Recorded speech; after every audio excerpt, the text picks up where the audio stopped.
ॐ अज्ञानतिमिरन्धस्य ज्ञानञ्जनशलाखया चक्षुरुन्मीलितं येन तस्मै श्रीगुरुवे नमः।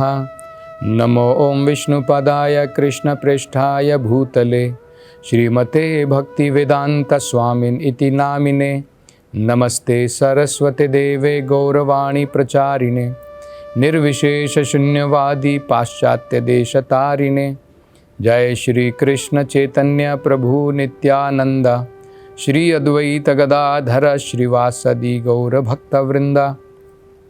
हरे कृष्णा कृष्ण कृष्ण हरे हरे, हरे राम राम राम हरे हरे। हरे कृष्ण। तो पिछली कथा में हम चर्चा कर रहे थे कि किस प्रकार से जो शिवजी के जो अनुचर थे उन्होंने अब ये ठान लिया था कि वे सती जी के प्राण तो नहीं बचा पाए पर कम से कम अब उसका बदला तो ले सकते हैं। दक्ष को मार के तो तुरंत उन्होंने अपने अस्त्र शस्त्र उठा लिए और उस अपमान का बदला लेने के लिए अब वो उनके ऊपर प्रहार करना चाहते थे। तो उस समय में वहाँ पर भृगु मुनि थे और उनके मन में ये विचार आ गया, उन्होंने ये आभास उनको हो गया कि अब ये अनुचर शिवजी के हमारे ऊपर आक्रमण करने वाले हैं और दक्ष को मारना चाहते हैं। तो तुरंत भृगु मुनि जो है उस अग्नि कुंड में दक्षिण भाग में जाते हैं, यजुर्वेद के मंत्रों का उच्चारण करके उसमें से हजारों ऋभु देव जो है प्रकट होते हैं और ये बड़े शक्तिशाली होते हैं और ये देव जो हैं शिवजी के अनुचरों को भगा देते हैं। तो हम इस विषय में ये भी चर्चा कर रहे थे कि आज कलयुग में इस प्रकार के ब्राह्मण नहीं है जिसके अंदर में ब्राह्मणों के गुण हो, जिसके अंदर में ब्राह्मण का तेज हो, ब्रह्म तेजस हो। तो इसलिए बताया जाता है कि कलयुग में इस प्रकार के अग्निकुंड के होम का इतना लाभ नहीं मिल पाता है क्योंकि उस प्रकार के ब्रह्म तेजस्वी ब्राह्मण नहीं है जो मंत्रों के उच्चारण के द्वारा अग्निकुंड में अपनी शक्ति का प्रदर्शन करके हमें कुछ फायदा दे सके। तो इसलिए कलयुग में सबसे बढ़िया यज्ञ जो है संकीर्तन यज्ञ बताया जाता है। तो यज्ञ अलग अलग प्रकार के होते हैं। हमें केवल यही नहीं सोचना चाहिए कि यज्ञ का मतलब जो है अग्निकुंड का जो यज्ञ होता है वही एक प्रकार का यज्ञ होता है। भगवत गीता में तो भगवान ये भी बताते हैं अपने कर्म को भी हम यज्ञ की भांति कर सकते हैं। भगवान क्या कहते हैं? भगवान कहते हैं यज्ञ अर्थात कर्मणो अन्यत्र, यज्ञ अर्थात कर्मणो, हमें अपने कर्मों को यज्ञ की भांति करना चाहिए भगवान की संतुष्टि के लिए। जब कर्मों को भगवान के लिए सैक्रिफाइस करते हैं, भगवान के लिए न्योछावर करते हैं अपने कर्म को, अपने कर्म के फलों को, वो भी यज्ञ है। और कलयुग में बताया गया है हम जो भी कार्य कर रहे हैं इसके साथ साथ में अगर हम भगवान के नाम का जप करते हैं, उसका श्रवण करते हैं संकीर्तन के द्वारा, तो वो सबसे बढ़िया यज्ञ जो है कलयुग के लिए बताया गया है। ये बाकी यज्ञों से हमें इतना लाभ नहीं मिलेगा लेकिन संकीर्तन यज्ञ से हम जो है भगवान की भक्ति में आगे बढ़ पाएंगे। हमारा मन, हमारा तन, हमारी चेतना सब शुद्ध हो जाएगी। तो ये एक बड़ा महत्वपूर्ण प्रसंग जो है हम यहाँ पर समझ सकते हैं। तो अब आगे क्या होता है? तो जब सारे अनुचर इधर उधर भाग गए तो ये समाचार लेकर के, ये संदेश लेकर के नारद मुनि अब शिवजी के पास में जाते हैं। शिवजी को तो सब पता है लेकिन नारद जी से ये संदेश वो सुनते हैं।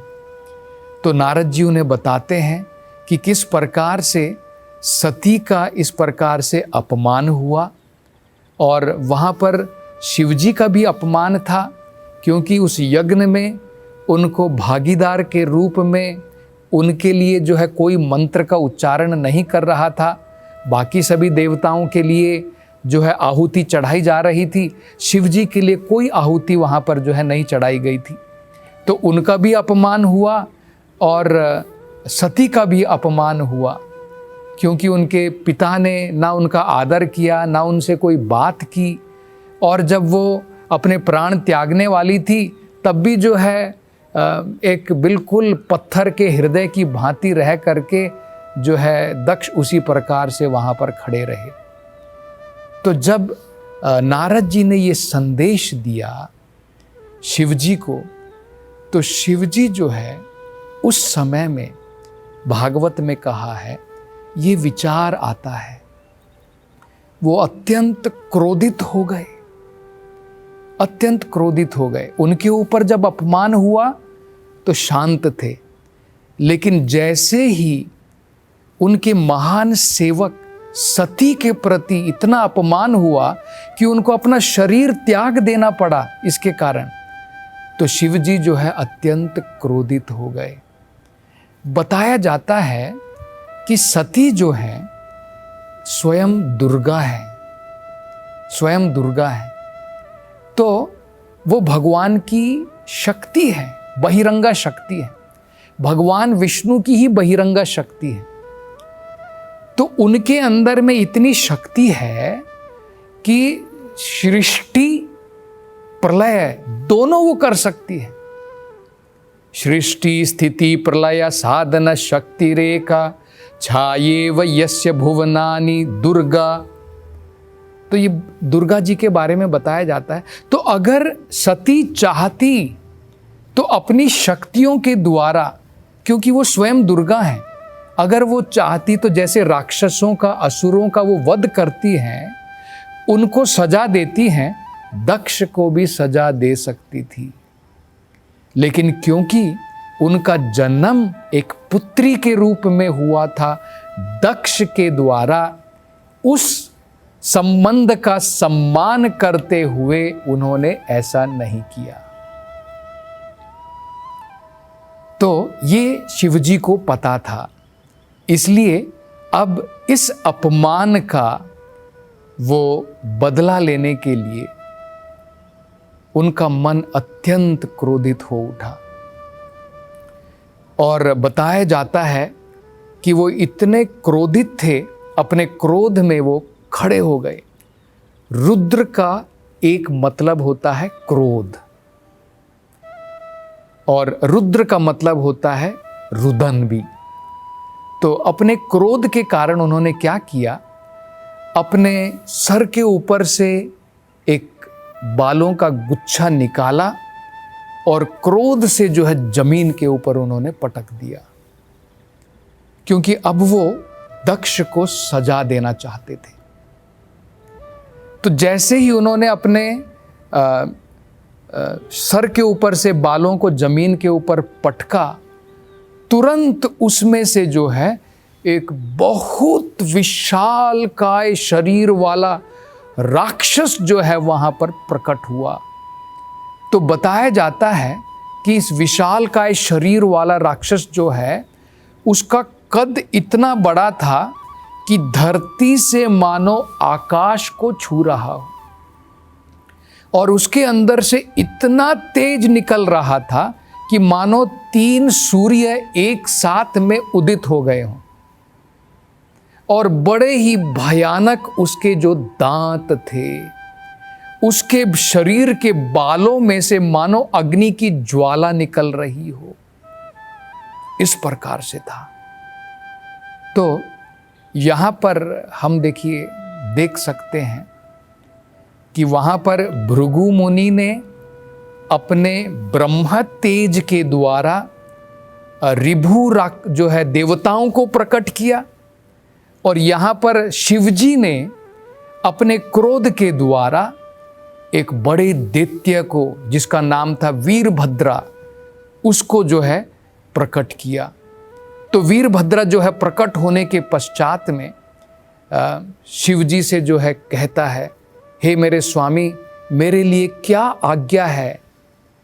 तो शिव जी कहते हैं कि क्योंकि तुमने मेरे शरीर से जन्म लिया है तो मैं तुम्हें ये आज्ञा देता हूँ कि तुम तुरंत उस सभा में जाओ जहाँ पर दक्ष जो है ये यज्ञ कर रहा है, और वहाँ पर जाकर के दक्ष को सजा दो और उसके जितने भी सोल्जर्स हैं, उसके जितने भी अनुयायी हैं, उसके जितने भी सेनानी हैं, उन सब का वध कर दो। तो ये सुनने के पश्चात में वीरभद्र जो है आज्ञा ले करके अब प्रस्थान करता है।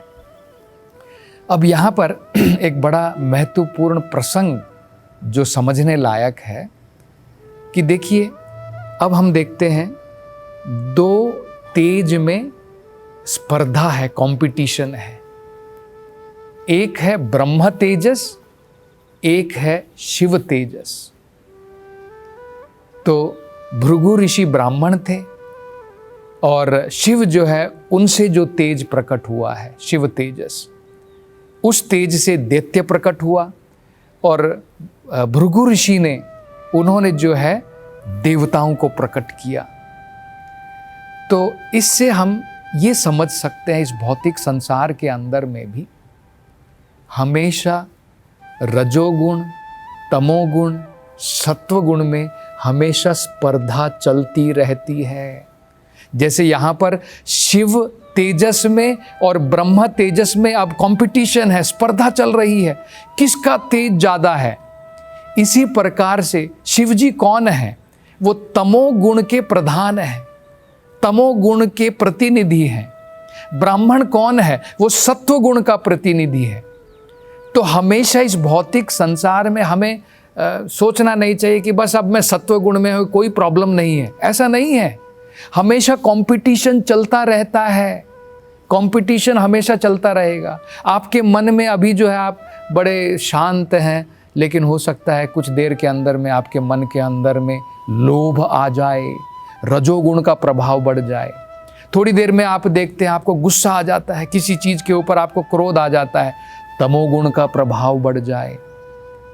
तो रजोगुण, तमोगुण ये हमेशा जो है सत्वगुण के साथ कंपीट करते रहते हैं हमारे जीवन में, और हमें तो अपना जीवन सत्वगुण में जीना चाहिए।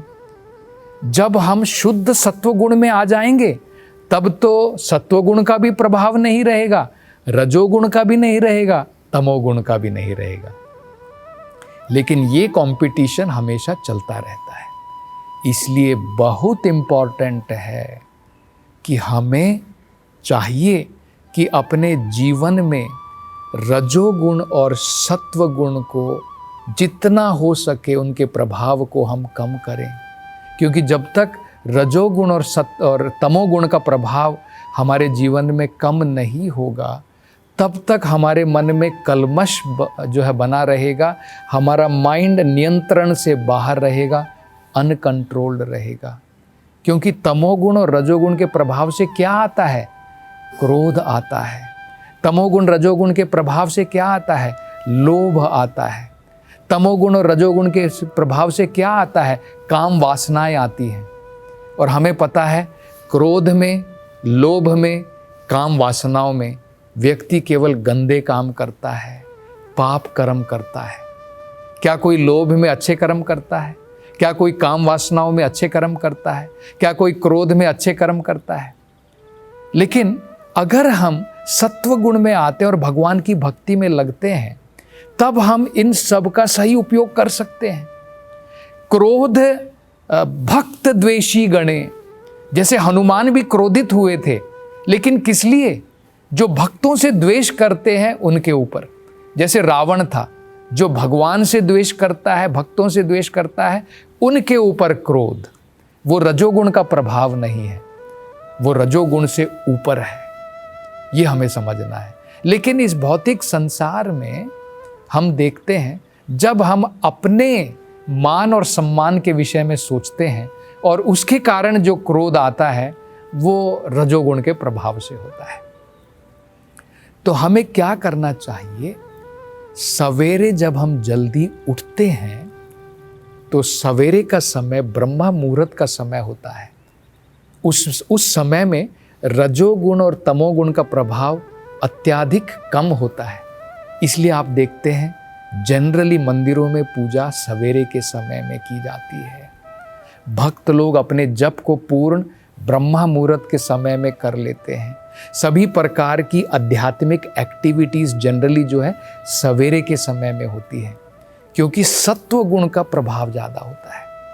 ऑफ कोर्स ऐसा नहीं कि रात को हमें भगवान का भजन नहीं करना है, रात को भगवान की भक्ति नहीं करनी है। हमें तो सभी समय का सदुपयोग करना है, लेकिन इन सभी समय में से सबसे बढ़िया टाइम जो है ब्रह्मा मुहूर्त का बताया जाता है, सवेरे का बताया जाता है। तो सवेरे जो है बताया जाता है सत्व गुण में होता है, दोपहर रजोगुण में होता है। इसलिए हम देखते हैं कि दोपहर के टाइम में लोग अपने ऑफिस में घूमते हैं, बड़े बड़े सब जाकर के जो हार्ड वर्क में लगे हुए हैं, अनेकों प्रकार से मेहनत करने में लगे, प्रयास करने में लगे भौतिक तृप्ति के लिए। वो रजोगुण का प्रभाव है। और रात के समय में आपने देखा होगा, रात के समय में क्लब एक्टिव हो जाते हैं, रात के समय में दारू खाने भरे हुए मिलते हैं, तमोगुण का प्रभाव होता है ज़्यादा। और रात्रि अंधकार भी है, हम देख सकते हैं तमोगुण का प्रभाव होता है। तो हमें जितना ज़्यादा चाहिए सत्व गुण में अपने जीवन को जीना चाहिए और इस प्रकार के कर्म करने चाहिए, इस प्रकार का भोजन खाना चाहिए जिसके द्वारा हमारा अस्तित्व सत्व गुण में बना रहे और रजोगुण और तमोगुण का प्रभाव कम हो सके। तो भगवान की भक्ति करने से स्वाभाविक तरीके से ऑटोमेटिकली रजोगुण और तमोगुण का प्रभाव कम हो जाता है। तो ये हम जो है इस प्रसंग में देख सकते हैं। अब राक्षस वीरभद्र जो है, जो शिवजी से प्रकट हुए हैं, उनके तेज से जो प्रकट हुए हैं, अब वो वहाँ पर सभा में पहुँचते हैं। और अब पहुँचने के बाद में अब क्या होता है और इनमें क्या स्पर्धा होती है, जो वहाँ पर ऋभु अनेकों देवता जो वहाँ पर प्रकट हुए थे भृगुमुनि के द्वारा और वीरभद्रा, अब वहाँ पे क्या होने वाला है, इसकी चर्चा हम अगली कथा में करेंगे। हरे कृष्णा।